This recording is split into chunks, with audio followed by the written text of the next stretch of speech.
Nós estamos de volta com o Jogo do Poder pela rede CNT de televisão, contando com a presença do deputado federal Uadir Damus, do PT Fluminense, e contando hoje também com a participação do jornalista Walter Diogo. Deputado, a presidente Dilma, ao se defender em rede nacional de televisão, ao fazer o seu pronunciamento, disse que é uma pessoa contra quem não há nenhum tipo de acusação, uma pessoa ilibada, que não pesa contra ela nenhum tipo de acusação que a desonre do ponto de vista pessoal. Os, digamos, defensores do impeachment disseram o seguinte: não, tudo bem, quanto a isso aí, realmente não há dúvida. Ela está sendo solicitado o impeachment por uma questão absolutamente procedente, mas que diz respeito à lei também. Ela transgrediu a lei do ponto de vista orçamentário num ato de ofício. Como é que o senhor vê, digamos, esse tipo de argumentação apresentado pelos defensores do impeachment? Olha, isso não aconteceu. A presidente em nenhum momento agiu com dolo, ou seja, com intenção de praticar uma irregularidade. Todos os recursos que são apontados aí como tendo sido objeto de pedalada, etc., foram para bancar os programas sociais, ou seja, o povo pobre, né? Na verdade, essa história de pedalada fiscal e essa intenção, né, da oposição, essa intenção golpista, ela tem um viés de classe, né?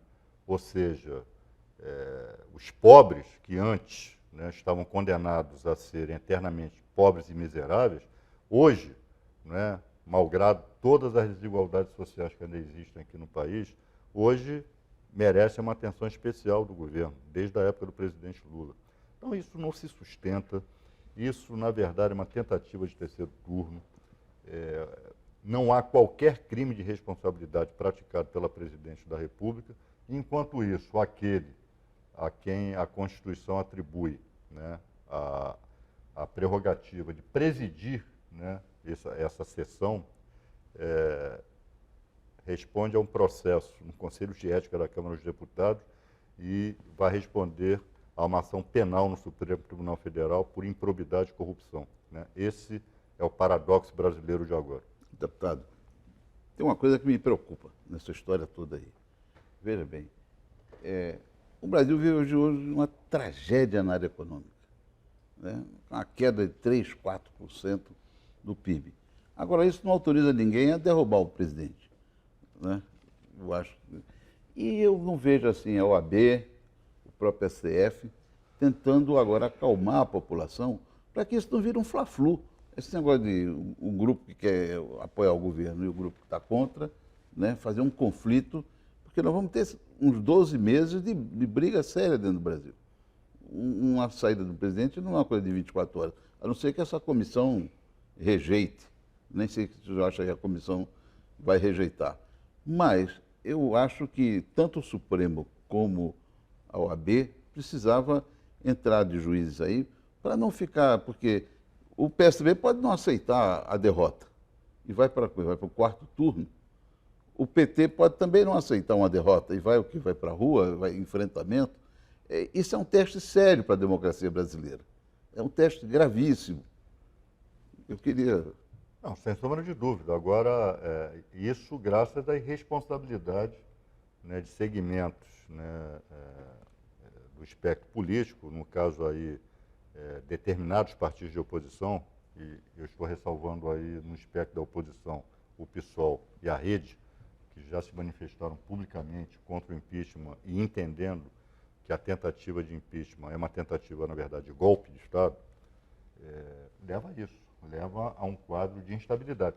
Agora, para fazer justiça OAB, também... STF, esse pessoal tem que entrar. Eu também acho. Eu acho que alguns presidentes seccionais da OAB já se manifestaram. Eu vi ontem a manifestação do presidente da OAB de São Paulo, Dr. Marcos da Costa, que foi meu contemporâneo.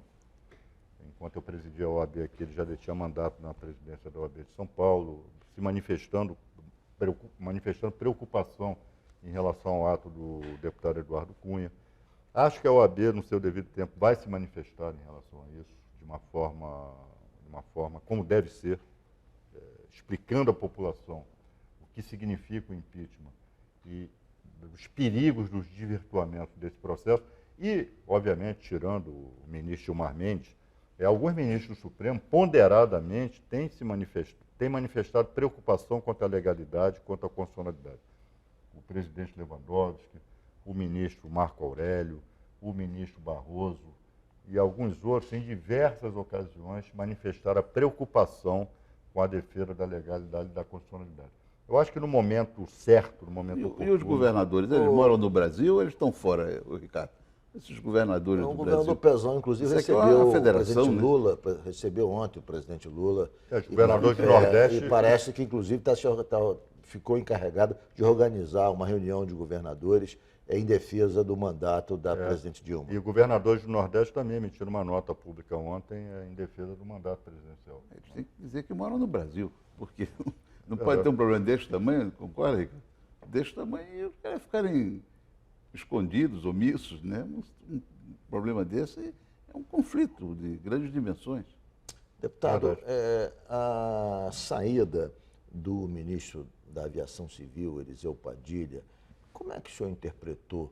Há quem interprete como, dada a sua ligação com o vice-presidente Michel Temer, há quem interprete como um perigoso sinal de que, então, ali, Michel Temer deixou claro o seu rompimento com o governo nesse momento tão delicado. Olha, eu prefiro não fazer especulações para não cometer leviandades, né, ao contrário de alguns outros, né, de quem já falamos aqui, costumam proceder. O vice-presidente Michel Temer é um homem da área jurídica, é professor de Direito Constitucional. Então, do vice-presidente Michel Temer, espera-se, ao menos, que coloque em prática os seus conhecimentos jurídicos.